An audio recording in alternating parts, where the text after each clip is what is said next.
Hello everybody. Right, how are we all doing? Don't be too scared with the old face-to-face, you know, it happens now and again.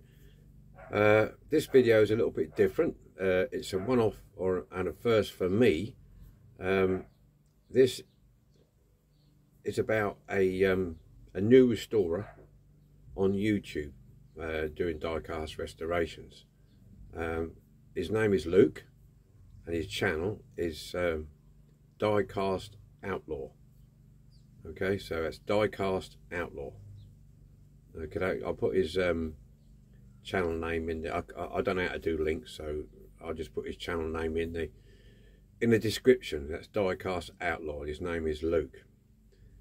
Now, he's only just started. He's had a few. He's done about half a dozen restorations, something like that, and I picked up on him a few weeks ago and made a few comments on his videos that he was doing great work, and he reached out to me and asked me if I would do a video review on a couple of pieces that he's done. Now, yes, I'll of course I'll review them. You know, I mean, that's what we do. The more the merrier coming into the community, the better. So you have to excuse me, I'm just trying to sort of get my head around chatting, because this is all done live, no scripting, no anything like that, you know me, off the cuff. So yeah, so I said I would do it for him, and so we're going to have a look at his work, which is very, very good, to be honest with you. And it's not my place to judge or criticise or pass comment on other people's work, in the respect that, you know, we all do things our own way, we all do things differently, and we all learn every day. Everybody learns new tricks, new tips, find a way around stuff. So really it's how can I explain it? We all know, we're all doing models, we're doing scale models, we're doing die casts, we're doing stuff like this. So, you know, we all find our way of doing stuff. So I'm not going to sit here and criticise the guy's work, Luke's work. It's not fair. If I find anything that I think he could improve on, I'll discuss it with him on a one-to-one basis via email. But I just want you to have a look at his work, see what you think, and please go over and check his channel out, because I think personally, looking at his work, I think he's going to do really well if he sticks with it, and he'll do really well. It's not easy starting off a new channel, as most of you know who's already done it.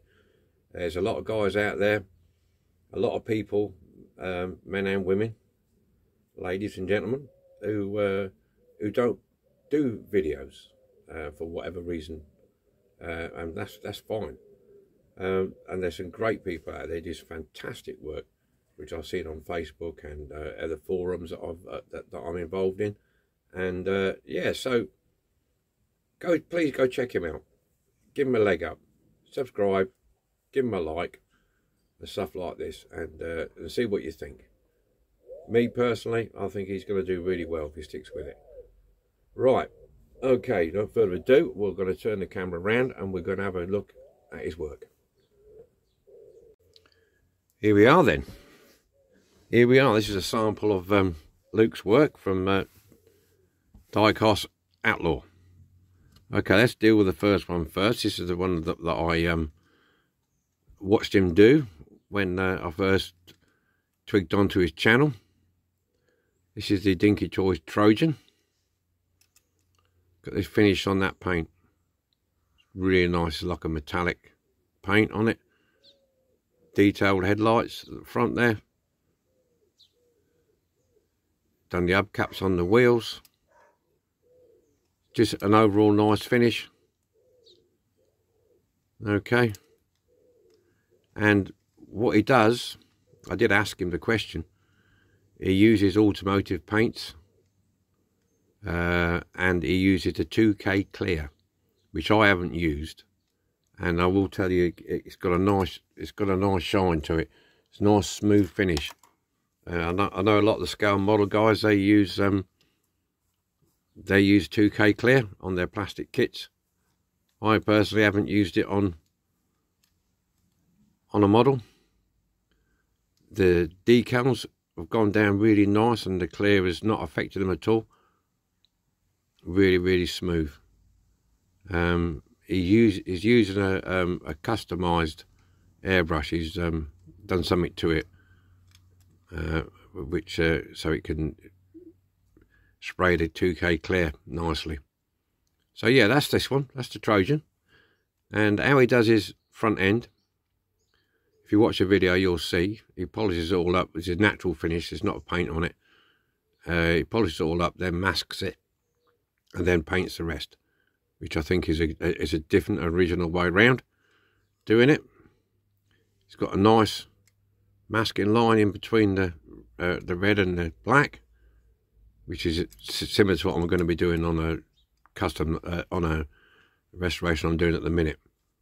So yeah, so that's the first one that I saw him do. And his latest one I saw was this another Dinky Toys Rolls Royce Silver Wraith. There again, he's polished the front end up with a natural finish, done the lights, which is very smart, and a nice two-tone colour. Very accurate on the masking. Very accurate. He's got that in there nicely in between the lines. There, beautifully done. It's a nice colour. Got tail lights in. There again, a nice silky smooth finish on the top there. Look at that. Really nice. Run your finger over it, really smooth. Yeah. Rolls Royce Silver Wraith. Okay. As you can see, it's got a nice shine to it. So yes, like I said, this is just going to be a quick review of his work. I'm not going to keep you too long. I just would like to get his name out there. So give him a shout out, and please go and check his channel out. I think you'll be happy watching his videos. At the moment, he doesn't talk on his videos, so like a lot of people starting off, it's a confidence thing, I think, and you'll get the hang of it. So hopefully, at a later date, he'll do a few more descriptions on his videos and do a bit of talking. Okay, right, that's these two. So thank you very much, Luke, for reaching out to me, my friend, and I hope you're happy with the video. Okay, right, we'll see you all again soon with a restoration. So goodbye, be lucky, and be happy.